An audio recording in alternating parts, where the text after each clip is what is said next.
Okay, Assalamualaikum dan selamat sejahtera semua kepada calon-calon PKSK. Esok dah mula nak jawab PKSK. Ramai akan fikir apa persediaan nak buat.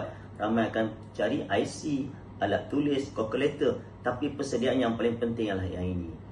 Persediaan-persediaan lain semua orang boleh tolong. Tapi kalau persediaan ini kita sendiri, kita masuk dalam Dewan Peperiksaan, tak ada ilmu, apa kita nak jawab?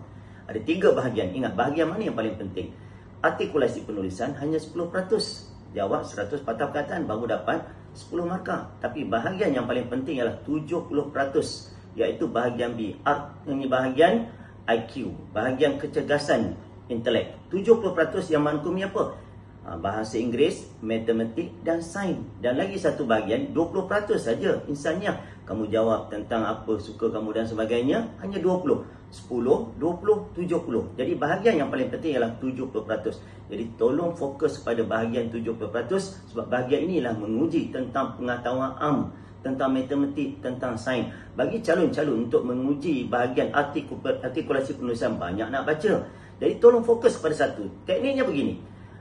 Kalau kamu suka kepada pencemaran, tolong fokus pada semua aspek-aspek pencemaran. Apa contoh? Punca pencemaran, kesan pencemaran, bagaimana nak mengatasi pencemaran dan sebagainya. Kalau keluar soalan pencemaran, kamu dah ada idea untuk menjawab.